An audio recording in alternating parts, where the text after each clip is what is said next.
ठीक है पार्थ, यदि तुम सत्य जानने को उत्सुक हो तो मैं तुम्हें सत्य, धर्म और कर्म का ज्ञान देता हूं। मैं तुम्हें धर्म और कर्म का मर्म समझाता हूं पार्थ। मैं तुम्हें वो ज्ञान देता हूं जो मानवता को चिरकाल तक उनका मार्गदर्शन करता रहेगा, उसका सहयात्री और सारथी बनेगा।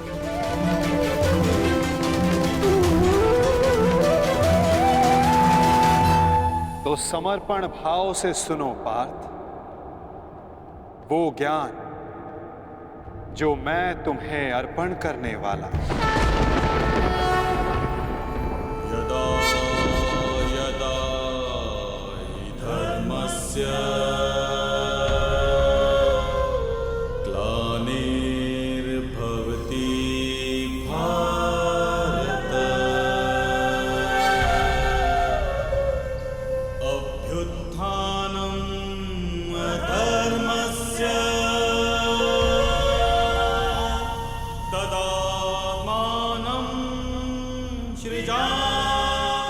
तो बताइए माता,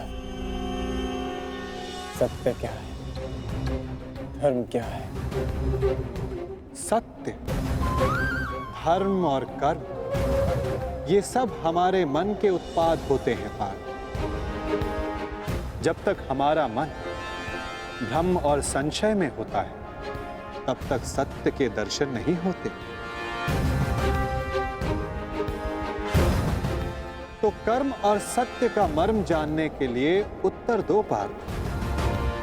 तो बताओ, मानव, पशु पक्षी, जल जीव, वनस्पति, ये सब कैसे बने? कैसे इन सब का जन्म हुआ है? ये सब कैसे जीते हैं? कैसे इनकी मृत्यु होती है? और मृत्यु के पश्चात ये सब कहां जाते हैं? विचार करके उत्तर देना पार्थ।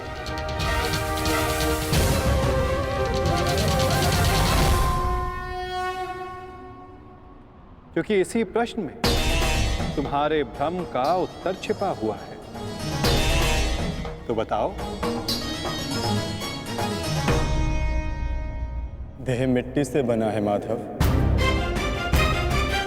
वायु श्वास बनकर उसे जीवन देती है, अग्निताप बनकर उसे चलाता फिराता है, जल रक्त और मज्जा से बनकर उसे जीवित रखता है, और आकाश देह के रिक्त स्थानों में उपस्थित रहता है। इसी प्रकार इन्हीं 5 महाभूतों से देह का निर्माण हुआ है माधव, और मृत्यु के पश्चात इन्हीं 5 भूतों से इसका विलय हो जाता है।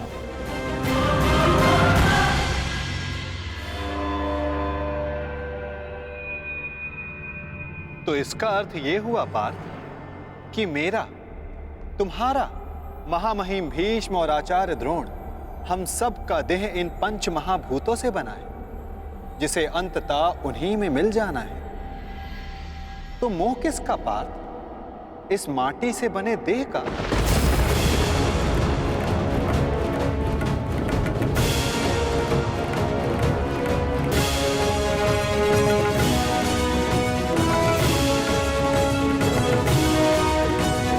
सबका देह इन 5 महाभूतों से बना है, जिसे अंततः उन्हीं में मिल जाना है। तो मोह किसका पार्थ? इस माटी से बने देह का। तो क्या ये देह महत्वपूर्ण नहीं है माधव? इसी देह से हम अपना रूप और परिचय पाते हैं। यदि ऐसा है पार्थ, तो मनुष्य के मृत्यु के पश्चात उसके देह को नष्ट क्यों कर दिया जाता है? मनुष्य का वास्तविक स्वरूप और परिचय उसके देह से नहीं, उसके स्वभाव, उसके कर्म, उसके विचारों से होता है पार्थ। जब मनुष्य का देह नष्ट हो जाता है, इस संसार में नहीं रहता, तो मनुष्य के कर्म और उसके विचार उसका परिचय बनकर इस संसार में रहते हैं पार्थ। मनुष्य का जीवन केवल 20 दृश्य और अदृश्य पदार्थों का संगम है, परंतु फिर भी सबके विचार, सबका चरित्र भिन्न है। क्यों माधव? जब उत्तम समान है तो सब में अंतर क्यों? कारण है 3 गुण, रजोगुण, सत्वगुण और तमोगुण। ये 3 गुण क्या है माधव? तमस का अर्थ है अंधकार, अर्थात प्रकाश का अभाव। विचार के प्रकाश के अभाव में केवल शरीर की इच्छाओं के अधीन होकर जीना तामसिक व्यवहार कहलाता है पार्थ। पशु, पक्षी, जल, जीव ये सब इसी श्रेणी में आते हैं पार्थ। और सत्व का अर्थ है ज्ञान का प्रकाश, जो सत्य का, धर्म का, नीति और परंपराओं का विचार करके जीवन जीता है, उसे सात्विक जीवन कहते हैं पार्थ। और इन दोनों गुणों के मध्य होता है रजोगुण, अर्थात ऐसा मनुष्य जिसमें ज्ञान है, विचार करने की शक्ति है, परंतु वो मन और शरीर की क्षुद्र इच्छाओं से बंधा रहता है। ऐसा मनुष्य रजस अर्थात अहंकार के साथ जीता है। इन्हीं तीनों गुणों की न्यून या अधिक मात्रा के मेल से मनुष्य का स्वभाव बनता है। प्रत्येक मनुष्य दूसरे मनुष्य से भिन्न होता है। उधर देखो पार्थ, कौन दिखाई देता है? दुर्योधन और दुशासन। अब दुर्योधन के भीतर स्थित गुणों का विश्लेषण करो पार्थ। धर्म जानते हैं परंतु उसका वहन नहीं करते। अहंकार इनके जीवन का केंद्र है, अर्थात तमस की मात्रा न्यून है और रजस गुण की अधिक, और सत्य तो बिल्कुल भी नहीं। और दुशासन, उसने सदा केवल अपने ज्येष्ठ का आदेश माना है, स्वयं का कोई विचार नहीं, इसलिए उसके मन में केवल तमस गुण है। अब महामहिम को देखो पार्थ, सत्व के साथ तमस के अद्भुत मेल को देखो। उनमें अहंकार नहीं है, परंतु पुरातन परंपरा और प्रण से बंधित है। आवश्यकता पड़ने पर भी परंपरा का त्याग नहीं कर सकते। और उधर आचार्य द्रोण को देखो पार्थ, ज्ञान और अहंकार का संगम। ज्ञान उनको मुक्त करने को आतुर है, परंतु अहंकार उन्हें मुक्त होने नहीं देता।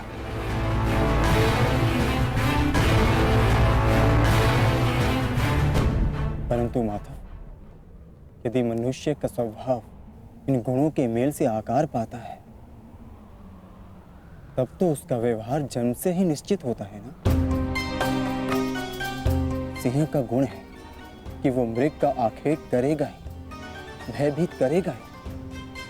उसी प्रकार मृग का भी गुण है कि उसे सिंह से भयभीत होना ही है। यदि किसी का अपराधी और अधर्मी होना निश्चित है, तो फिर हम क्यों किसी के कर्मों की प्रशंसा करते हैं? क्यों हम किसी को अपराधी मानकर उसे दंड देते हैं? क्या आवश्यकता है किसी के नाश की? क्या आवश्यकता है किसी के प्रतिकार की? उत्तम प्रश्न है पार्थ, परंतु मनुष्य का कर्म जानने से पूर्व यह समझ लेना आवश्यक है कि मनुष्य वास्तव में है क्या। क्या मनुष्य केवल 5 महाभूतों का मेल है? नहीं, मनुष्य केवल 5 महाभूतों का, 5 पदार्थों का, 5 ज्ञान इंद्रियों पंच कर्मेन इंद्रियों और 3 गुणों का मेल नहीं। इन 23 गुणों के अतिरिक्त भी एक शक्ति है जो मनुष्य को विचार करने की, धर्म और कर्म समझाने की, उसको भिन्न बनाने की शक्ति देती है, और वो शक्ति है चेतना। इन 24 तत्वों का मेल ही प्रकृति है पार्थ, जो मनुष्य योनि नामक यंत्र में वास करती है। पुरुष अर्थात परमात्मा का अंश। जब पुरुष और प्रकृति अर्थात आत्मा और परमात्मा का मेल होता है, तभी जाकर मनुष्य का देह जीवित रहता है। यदि मनुष्य परमात्मा का अंश है, तो फिर ये आत्मा क्या है? इसे कैसे जाना जाए? तुम एक महारथी हो और इस रथ का उपयोग करते हो। उसी प्रकार आत्मा इस शरीर नामक रथ का, इस यंत्र का उपयोग करती है, परंतु आत्मा शरीर नहीं होती। एक रथ के टूट जाने पर जिस प्रकार रथी का नाश नहीं होता, उसी प्रकार शरीर के नष्ट हो जाने पर आत्मा का नाश नहीं होता। नयनम चिंदन्ति शस्त्राणि नयनम दहति पावक न चैनम क्लेद्यन्तापो न शोषति मारुता।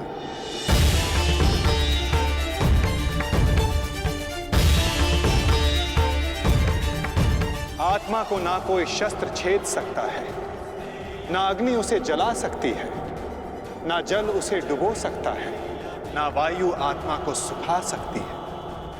आत्मा अजर है, आत्मा अमर है, अमर है, अमर है, अमर है। आत्मा शरीर से जुड़े होने के पश्चात भी वो शरीर से अलग है। ना हन्यते हन्यमाने शरीरम पार्थ। शरीर की हत्या की जा सकती है, परंतु आत्मा की हत्या नहीं की जा सकती। वो अचल है, स्थिर है, वो सनातन है, सर्वव्यापी है।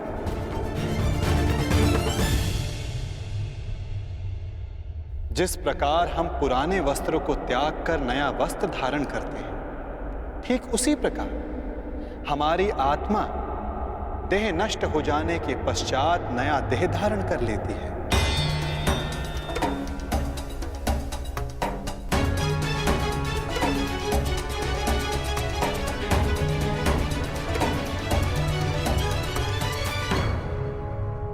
परंतु स्वयं को देह ना जानकर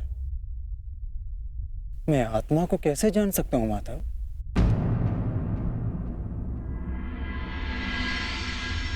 पार्थ, इसमें कुछ असंभव नहीं। एक दृष्टिहीन व्यक्ति संसार को अपनी मन की दृष्टि से देखता है। बोलने में असक्षम व्यक्ति प्रयास करके अपने संकेतों से संसार को समझाता है। जिनके हाथ पांव नहीं होते, वो भी पुरुषार्थ करते हैं। तो आत्मा को जानना भी इतना कठिन कार्य नहीं है पार्थ।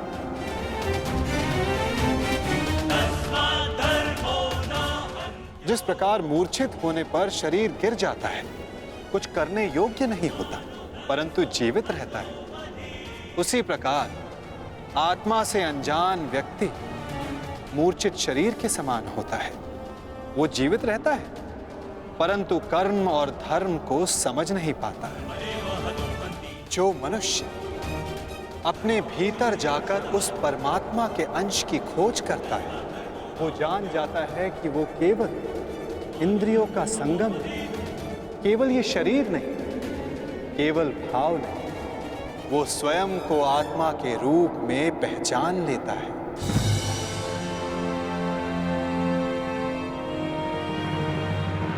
पर ब्रह्म विभाजित होकर पुरुष और प्रकृति बने पार्थ। फिर प्रकृति की प्रत्येक वस्तु में आत्मा का वास हुआ। प्रकृति यानी मनुष्य का शरीर जब वो मोह और अंधकार से घिर जाता है, तब वो अपनी चेतना को खो देता है। तब उस मोह निद्रा को तोड़कर अपनी चेतना को जगाना, स्वयं को परमात्मा का भाग जानना, यही आत्मा का कार्य है, यही उसका उद्देश्य है पार्थ। यदि हर आत्मा परमात्मा का अंश है तो फिर ये प्रगति और अवगति, नाश और उत्थान, पाप और धर्म, ये सब परमात्मा स्वयं कर रहे हैं। नहीं पार्थ, ये मनुष्य की चेतना और आत्मा करती है। जिस प्रकार कीचड़ से घिरा रत्न अपनी चमक खो देता है, जिस प्रकार मेघों से घिरा सूर्य अपना प्रकाश खो देता है, वैसे ही प्रकृति के 24 तत्वों से घिरी आत्मा ये भूल जाती है कि वो परमात्मा का अंश है। उसे लगता है कि ये देह ही सब कुछ है, देह के अतिरिक्त भी उसका कोई अस्तित्व है, इसका उसे भान ही नहीं रहता। वो केवल देह की संवेदना को ही ज्ञान मानती है। हानि लाभ, सुख दुख, स्वाद गंध, स्पर्श श्रवण, बस इसे ही अपना अनुभव मान लेती है। वो पाप करती है जो आत्मा परिवर्तन का प्रयत्न ही करती, जो अधर्म करते रहती है। उसको जागरूक करने के लिए दंड देना अनिवार्य होता है पार्थ। उसके जागरण के लिए युद्ध अनिवार्य होता है।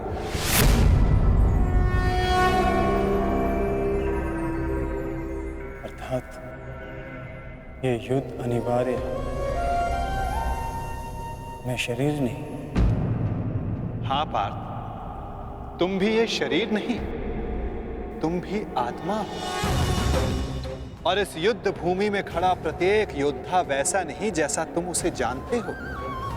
वो सभी आत्माएं हैं, मोह, अहंकार और अंधकार से घिरी हुई। कुछ समय के लिए आत्मा इनके शरीरों में वास कर रही है। शरीर मरेंगे, किंतु सब अमर हैं। अपनी अपनी देह को त्याग कर सब नया शरीर धारण करें, और बार बार तब तक ऐसा होता रहेगा जब तक आत्मा से मोह और अहंकार का आवरण नहीं हट जाता, जब तक वो स्वयं को पवित्र आत्मा, शुद्ध आत्मा के रूप में नहीं जान लेती और अधर्म का त्याग करके धर्म में दृढ़ नहीं हो जाती।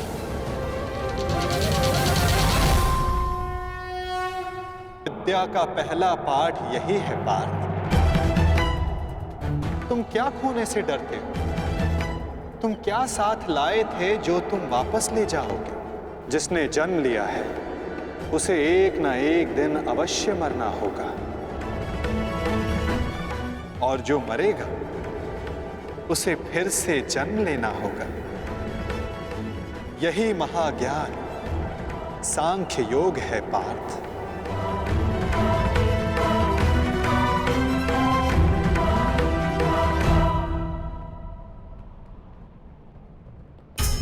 जब मनुष्य स्वयं को परमात्मा के अंश के रूप में जान लेता है, तब उसे ज्ञात हो जाता है कि सृष्टि ही परमात्मा है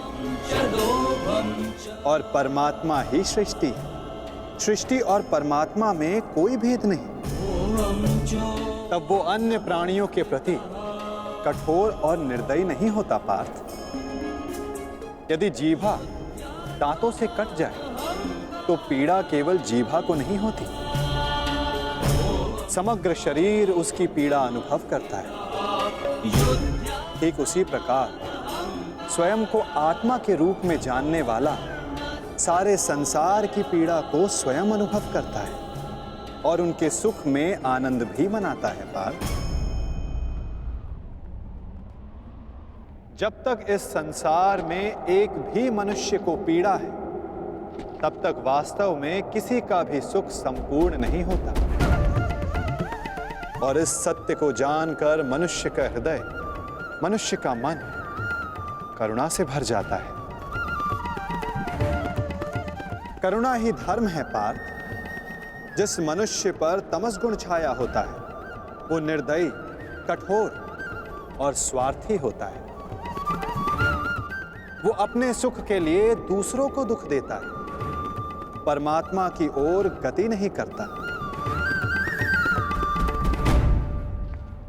अर्थात परमात्मा से दूर ले जाने वाले मार्ग का नाम अधर्म है पार्थ।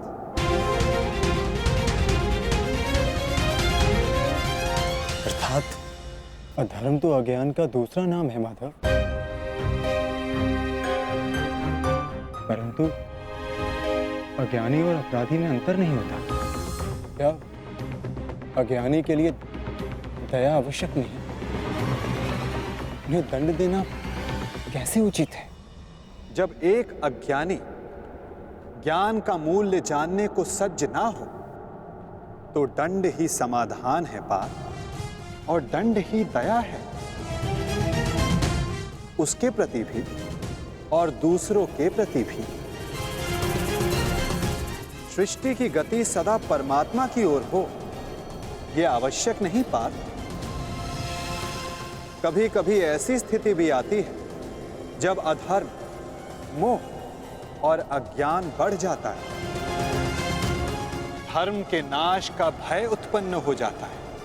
यदि संसार से धर्म लुप्त हो जाता है तो करुणा भी नष्ट हो जाती है, सत्य भी नष्ट हो जाता है। यदि भविष्य में आने वाली पीढ़ियों को धर्म प्राप्त हो सके, इसलिए आज अधर्मियों का वध करके धर्म की स्थापना करना आवश्यक है पार्थ। और आज तुम्हारे समक्ष ऐसी ही स्थिति है।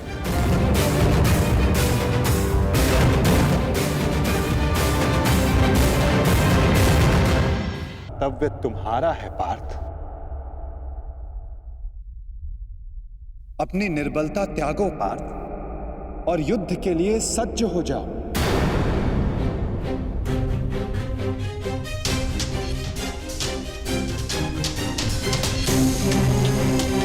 किंतु मेरे हाथों से हत्याएं होंगी, किसी की मृत्यु होगी। क्या मेरे भीतर की करुणा का नाश नहीं हो जाएगा माधव? यदि करुणा ही धर्म का आधार है तो फिर मेरी आत्मा तो अधर्मी बन जाएगी माधव। कर्म का बंधन अवश्य निर्मित होता है, परंतु कार्य का बंधन निर्मित नहीं होता पार्थ। प्रत्येक कर्म कार्य होता है पार्थ, परंतु प्रत्येक कार्य कर्म नहीं होता। कर्म उस कार्य को कहते हैं जब मनुष्य उस कार्य से फल की इच्छा रखता है। जब भी मनुष्य धन, संपत्ति, प्रशंसा के लिए कार्य करता है, उस कार्य से फल की आशा रखता है, तब वो उस फल में बंध जाता है और इसी कारण उसे बार बार जन्म लेना पड़ता है पार्थ। वास्तव में मनुष्य को कोई कर्म नहीं बांधता पार्थ। उस कर्म से जुड़ी फल की आशाएं, फल की कामना मनुष्य को बांधती है। वो कैसे माधव?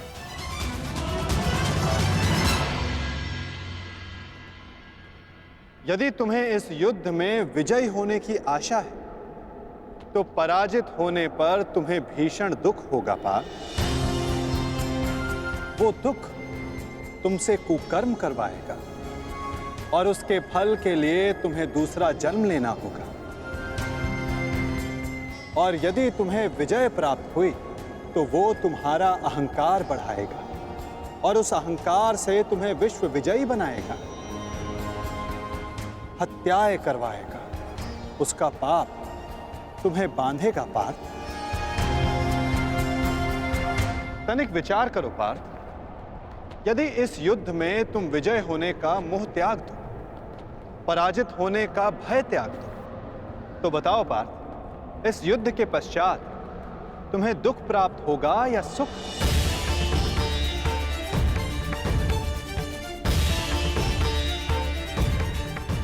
ना सुख ना दुख।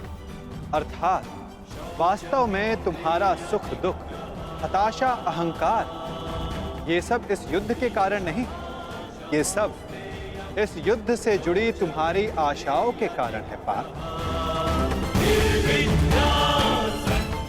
क्या ये सत्य नहीं? सुख दुखे समे कृत्वा लाभा लाभा जया जय ततो युद्धाय युजस्व नैवं पापं वयाप्स्यसि।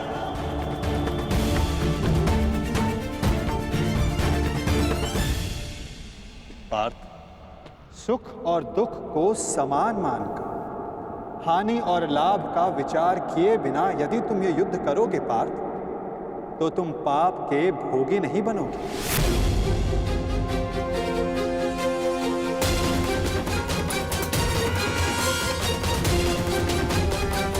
समान मानकर हानि और लाभ का विचार किए बिना यदि तुम ये युद्ध करोगे पार्थ, तो तुम पाप के भोगी नहीं बनोगे।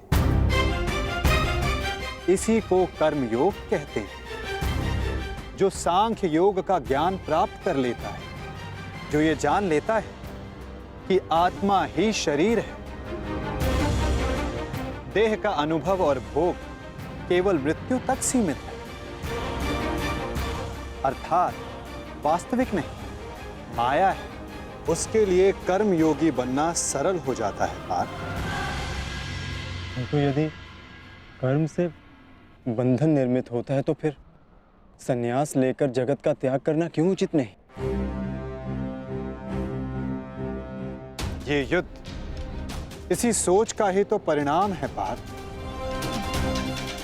तनिक विचार करो, जब सत्व गुण से भरे अधर्म को जानने वाले लोग कर्म का त्याग करते हैं, तब अधर्म से भरे लोग संसार चलाने लगते हैं पार्थ। यदि महामहिम भीष्म ने संसार का त्याग ना किया होता, तो आज संसार में अधर्म इतना नहीं बढ़ता पार्थ। यदि तुम्हारे पिता ने संन्यास ना लिया होता, तो आज तुम्हारे भ्राता युधिष्ठिर सुख से राज कर रहे हो। प्रजा को सुख और धर्म का ज्ञान देते। सत्व गुण से संचित लोग ही संसार को लाभ दे पाते हैं, परंतु जब वही संन्यास का विचार करते हैं तो धर्म की हानि होती है। जिस प्रकार सूर्य के ताप से जल वाष्प बनकर उड़ जाता है और कीचड़ रह जाता है, उसी प्रकार सत्वगुणी और सज्जन लोग इस संसार का त्याग करते हैं, तो तमस गुण से भरे अधर्मी इस संसार पर राज करते हैं, और इसी कारण संसार में पाप, अपराध और अधर्म बढ़ता है। किंतु कर्म योग इस विचित्र स्थिति से सारे संसार का रक्षण करता है। एक कर्म योगी फल की आशा का त्याग करता है, किंतु वो कर्मों का त्याग नहीं करता। वो इसी संसार में रहता है, किंतु एक सन्यासी की भांति वो कार्य सारे करता है, परंतु कर्म एक भी नहीं करता। एक कर्म योगी अपनी संतानों से, अपने बंधु बांधवों से, अपनी प्रजा से किसी भी प्रकार की कोई आशा, कोई अपेक्षा नहीं रखता पार्थ। स्वयं उसे सन्यास का लाभ प्राप्त होता है, और सन्यासी की भांति वो संसार को लाभ देता है। किंतु माधव,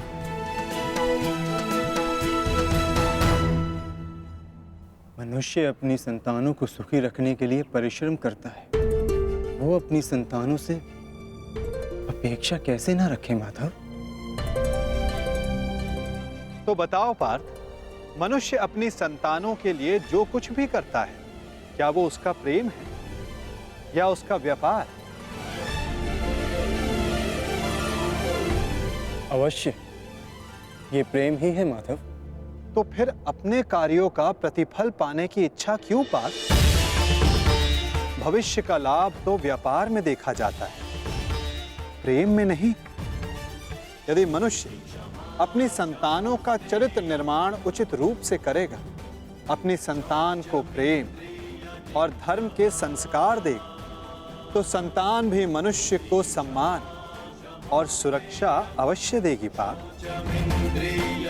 संतानों का निर्णय, स्वजनों का व्यवहार उनके कर्म है। दूसरों के कर्मों पर यदि मनुष्य को कोई अधिकार नहीं, तो फिर व्यर्थ आशाएं और अपेक्षाएं रखने का क्या प्रयोजन पार्थ? यदि गहन विचार करोगे तो तुरंत ही जान पाओगे, जीवन में ऐसा कोई कार्य नहीं जिसके साथ आशा या अपेक्षा जोड़ना अनिवार्य हो। कर्म योग का मूल सिद्धांत यही है पार्थ। जो मनुष्य ये जान लेता है कि वो स्वयं कुछ नहीं करता, उसी के हाथों महत्वपूर्ण कार्य होता है। कर्मण्येवाधिकारस्ते मा फलेषु कदाचिन मा कर्म फले हेतुर्भूर्भ ते संगोस्त विकर्मणि। तुम्हें अधिकार केवल कर्म करने का है पार्थ, फल तो ईश्वर के हाथों में। इसलिए ना कर्म से भागना उचित है, ना कर्म से फल की इच्छा रखना उचित है। कार्य पूर्ण रूप से तभी संपन्न होता है जब उसके साथ फल की आशा ना जुड़ी हो। असफलता से दुखी होकर जिसका मन नहीं डोलता, वही मनुष्य सफलता का मनोरथ पूर्ण कर पाता है। वही बार बार सफलता भी प्राप्त करता है। कार्य सफल हो या निष्फल, यदि उस कार्य के साथ फल की आशा जुड़ी है तो मनुष्य को हानि ही होती है पार्थ। ध्यायतो विषयाम पुंसः संगस्तेषुपजायते संगात संजायते कामा कामात् क्रोधोऽभिजायते क्रोधात् भवति सम्मोहः सम्मोहात् स्मृति विभ्रमः स्मृति ब्रह्मशात् बुद्धिनाशः बुद्धिनाशत प्रणश्यति। फल की आशा कामना है और कामना का स्वभाव है कि वो कभी भी पूर्ण रूप से संतुष्ट नहीं हो सकती। असंतोष कारण होता है क्रोध के जन्म, और इसी क्रोध से अहंकार और मोह जन्म लेता है। यदि सद्ज्ञान पाने की इच्छा ना हो तो सद्ज्ञान पाने की बुद्धि कहां से आएगी? और बुद्धि के जाने पर अनुचित प्रकार के कार्य होने लगते हैं। अनुचित कार्य करने वाला अपराधी होता है और अपराधी दंड का पात्र होता है, समाज में तिरस्कार का पात्र होता है। अपनी बुद्धि को स्थिर करो, स्वयं को आत्मा जानो, सारे मिथ्या बंधनों को तोड़ दो, फल की आशा का त्याग करके कर्म करते रहो। परंतु स्थिर प्रज्ञा होने का मार्ग क्या है माता? सांख्य योग पार्थ। सांख्य योग के कारण मनुष्य सदैव परमात्मा का निरंतर स्मरण करता है। परमात्मा के निरंतर स्मरण से उसके हृदय में समर्पण का भाव जागृत होता है और उसे ही भक्ति कहते हैं पार्थ। भक्ति से मनुष्य को सत्य और असत्य का ज्ञान प्राप्त होता है और उस ज्ञान से मनुष्य को परमात्मा के दर्शन होते हैं। जो परमात्मा के दर्शन कर लेता है वो वास्तव में कर्मयोगी बनता है। वो जन्मों के फेरों से छूटकर, उससे मुक्त होकर मोक्ष को प्राप्त करता है। सभी आत्माओं का अंतिम लक्ष्य वही है और धर्म का अंतिम चरण भी वही है पार्थ।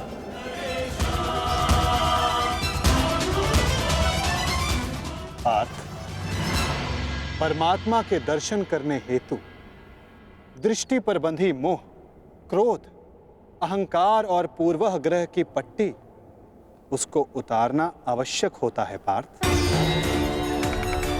यदि अंधेरे कक्ष में बैठा मनुष्य तुमसे ये पूछे कि मैं सूर्य के दर्शन कैसे करूं, तो उसे क्या कहोगे पार्थ?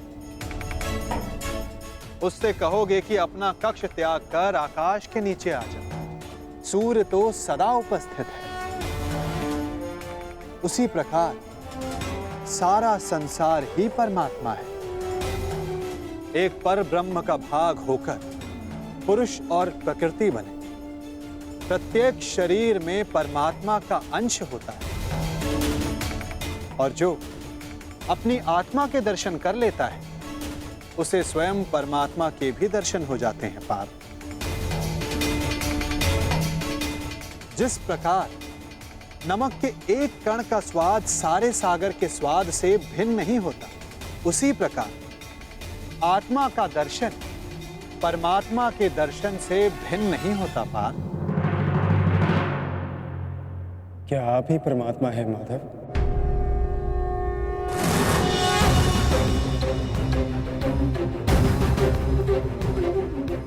अवश्य, केवल मैं ही नहीं, तुम भी परमात्मा हो अर्जुन। केवल तुम जागरूक नहीं, मैंने वो जान लिया है कि मैं ही समस्त संसार, इस संसार का कण कण हूं। मैं ही सूर्य चंद्र ग्रह और नक्षत्र हूं। मैं ही सारे मनुष्य हूं। मैं ही दुर्योधन हूं और मैं ही अर्जुन, मैं ही अर्जुन, मैं ही अर्जुन। आपके प्रति समर्पण ही परमात्मा के प्रति समर्पण क्यों नहीं हो सकता माधव? अवश्य पार्थ, मेरे प्रति समर्पण ही परमात्मा के प्रति समर्पण है। सर्वधर्मान् परित्यज्य मामेकं शरणं व्रज अहं त्वां सर्व पापेभ्यो मोक्षयिष्यामि मा शुचः। जगत के सारे धर्मों को त्याग कर तुम मेरी शरण स्वीकार करो पार्थ। मैं ही भूमि हूं, मैं ही आकाश हूं, मैं सूर्य से भी पुरातन हूं।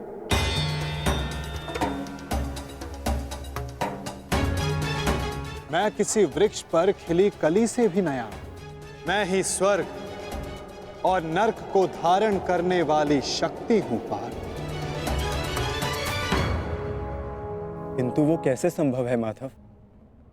आपका जन्म बहुतों ने अपने जीवन काल में देखा है। आपकी माता जीवित है, जिनके गर्भ में आपका शरीर बना। आप पुरातन और अविनाशी कैसे हो सकते हैं माधव?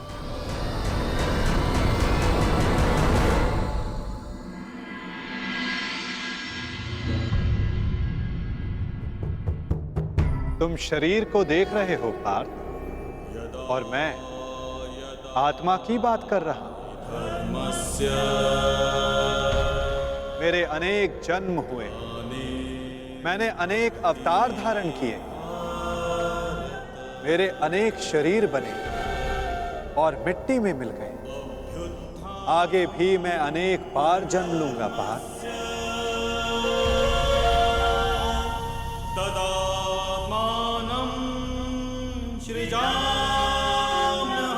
यदा यदा ही धर्मस्य ग्लानिर्भवति भारत अभ्युत्थानम् अधर्मस्य तदात्मानं सृजाम्यहम् परित्राणाय साधूनां विनाशाय च दुष्कृतां धर्म संस्थापनार्थाय संभवामि युगे युगे।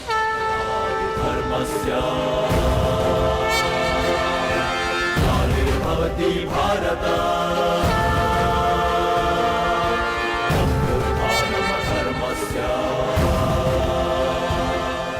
जब जब संसार में अधर्म बढ़ता है पार्थ, जब साधुओं को मुक्त कराने का समय आता है, जब अधर्मियों का नाश निकट होता है, तब धर्म की स्थापना करने मैं स्वयं जन्म लेता हूं।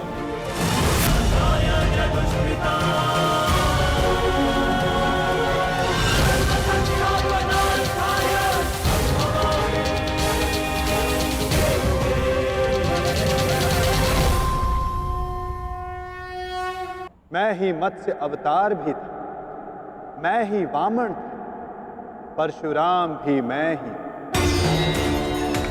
मैं रामचंद्र भी था, ब्रह्मा विष्णु महेश मैं, विद्या लक्ष्मी और काली मैं ना पुरुष ना स्त्री ना नपुंसक, मैं ना शरीर हूं ना शरीर का अंग हूं। मैं ही ज्ञान, मैं ही चैतन्य, मैं ही सृष्टि और मैं ही परब्रह्म।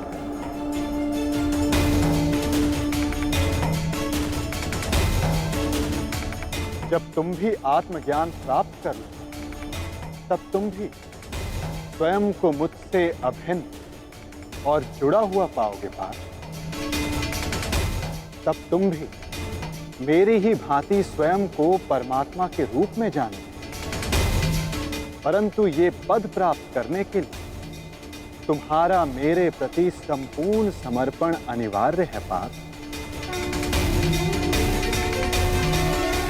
और ये समर्पण क्या है माधव?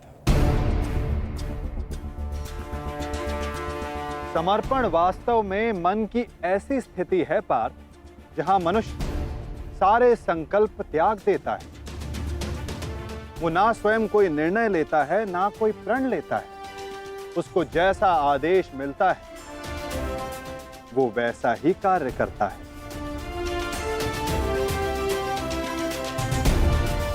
वास्तव में समर्पण का अर्थ होता है जब कोई अपने आप को किसी को अर्पण कर दे। जब मनुष्य अपनी बुद्धि, अपना मन, अपना अहंकार, सब कुछ किसी को अर्पण कर देता है, तो यही समर्पण भक्ति कहलाता है। और मनुष्य इसी समर्पित भक्ति से ईश्वर को प्राप्त करता है पार्थ।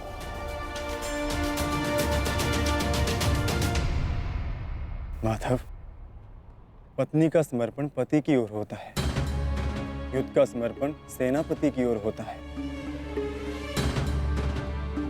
शिष्य के मन में गुरु भक्ति होती है। क्या ये सारी भक्तियां एक समान होती हैं? क्या इन सभी को ईश्वर की प्राप्ति होगी? नहीं पार्थ, मनुष्य जिसके प्रति समर्पित रहता है उसी के रूप में ढलने लगता है। उसके मन में ना संदेह जन्मता है ना प्रश्न। दुष्ट मनुष्य के प्रति जिसका समर्पण होता है उसके कार्य भी दूषित हो जाते हैं। अंगराज कर्ण धर्म को जानते हुए भी दुर्योधन के अधर्म को समर्पण दिया। इस समर्पण से कर्ण को ईश्वर की नहीं, दंड की प्राप्ति हो।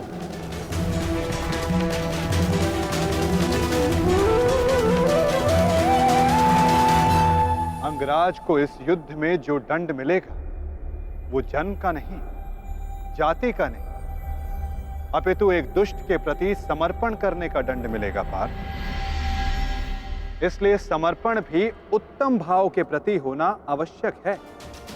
जैसा भाव वैसी भावना और वैसे ही भक्ति पार्थ।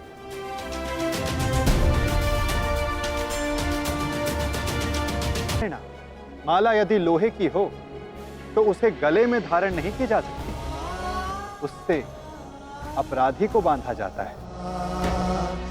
उसी प्रकार स्वामी भक्ति, पति भक्ति, मित्र भक्ति, ऐसी अनेक भक्ति होती है पार्थ, परंतु श्रेष्ठ भक्ति केवल परमात्मा की होती है।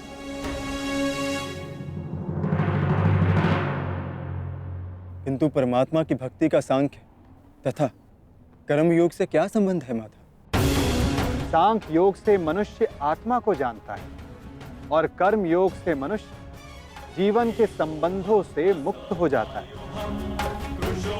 भक्ति के कारण मनुष्य परमात्मा के वास्तविक रूप का ज्ञान पाता है और परमात्मा के ज्ञान से मनुष्य जीवन मरण के फेरों से मुक्त होकर सच्चिदानंद स्वरूप को प्राप्त करता है। जैसे जल की एक छोटी सी बूंद सागर में समाकर स्वयं सागर बन जाती, उसी प्रकार मनुष्य परमात्मा में समाकर परमात्मा बन जाता है। अर्थात इस शरीर का कोई महत्व नहीं माधव। शरीर का महत्व अवश्य है पार्थ, क्योंकि यही माध्यम है कर्म करने का। जिस प्रकार एक योद्धा के लिए शस्त्र आवश्यक, ठीक उसी प्रकार एक जीव को अपना लक्ष्य प्राप्त करने के लिए शरीर आवश्यक है। इस शरीर के माध्यम से परमात्मा का साक्षात्कार संभव है।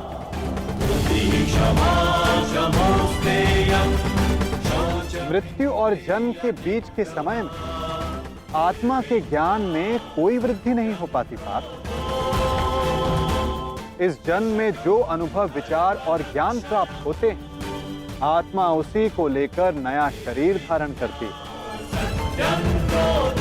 आत्मा की प्रगति और अधोगति केवल शरीर में रहकर ही हो सकती है। क्या यहाँ उपस्थित लोगों का वध कर देने से उनके उद्धार की संभावना का नाश नहीं होगा माधव? क्या उनका वध कर देना ही करुणा है? तुम्हारे शत्रु धर्म की सीमा पार कर चुके हैं पार्थ। अधर्म करना उनका स्वभाव बन गया है। जो अपराध और अपराधियों को उद्धार करने का अवसर एक सीमा तक ही दिया जा सकता है।